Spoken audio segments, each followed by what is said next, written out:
எல்லோருக்கும் அஸ்ஸலாமு அலைக்கும் வரஹ்மத்துல்லாஹி வபரகாத்துஹு. இறை அச்சத்துடன் தொழுவதை பற்றிய ஹதீஸ்கள். ஹதீஸ் 1. நாம் தொழும் தொழுகைகளின் நன்மைகளின் அளவு.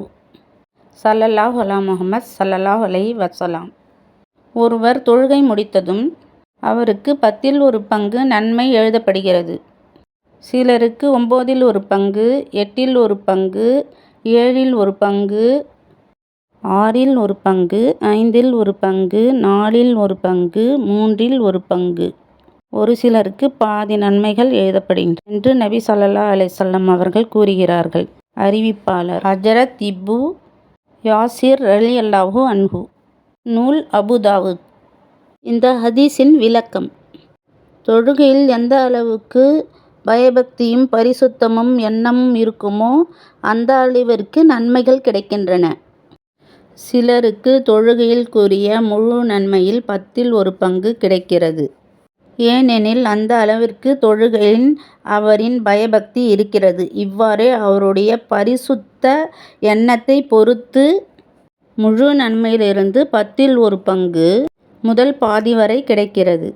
சிலருக்கு முழு நன்மையும் கிடைக்கிறது. வேறு சிலருக்கோ அறவே நன்மை கிடைப்பதில்லை. ஏனெனில் அவருடைய தொழுகை அந்த அளவிற்கு தகுதியற்றதாக இருக்கிறது. அல்லாஹ்விடம் ஃபர்லு தொழுகைக்கு ஓரளவு நன்மை நிர்ணயம் செய்யப்பட்டுள்ளது. அந்த அளவிற்கு எவ்வளவு குறை தொழுகை ஏற்படுமோ அந்த தக்கபடி நன்மை எழுதப்படுகிறது என்று ஒரு ஹதீஸில் கூறப்பட்டுள்ளது. எல்லாவற்றை விட முதலில் மனிதர்களிடையில் இறை அச்சம் அதிகமாக இருக்க வேண்டும். நாம் தொழுகையில் நின்றுவிட்டால் அல்லாஹ்வின் நேரடி பார்வை நம்மிடம் வந்துவிடுகிறது. ஆகவே நாம் எல்லோரும் இறை அச்சத்தோடு அல்லாஹ்வை தொழுது அல்லாஹ்விடத்தில் நம் தேவைகள் நிறைவேறவும், துன்பம் நீங்கவும், நோய் நீங்கவும் நாம் எல்லாவற்றிற்காகவும் துவா செய்யலாம். நம் எல்லோருடைய துவாவை அல்லாஹ் ஏற்றுக்கொள்வானாக. ஆமீன். ஸல்லல்லாஹு அலா முஹம்மத் வாலிஹி வஸ்ஸாபிஹி அஜ்மஈன் வல்ஹம்துலில்லாஹி ரப்பில் ஆலமீன். ஆமீன். இது அல்லாஹ்வின் அற்புதங்கள் சேனல். இந்த வீடியோ பார்க்குற எல்லோரும் அல்ஹம்துலில்லாஹ்னு கமெண்ட்ஸ் பண்ணுங்கள், லைக் பண்ணுங்கள், சப்ஸ்கிரைப் பண்ணுங்கள், ஷேர் பண்ணுங்கள். இன்ஷா அல்லாஹ்.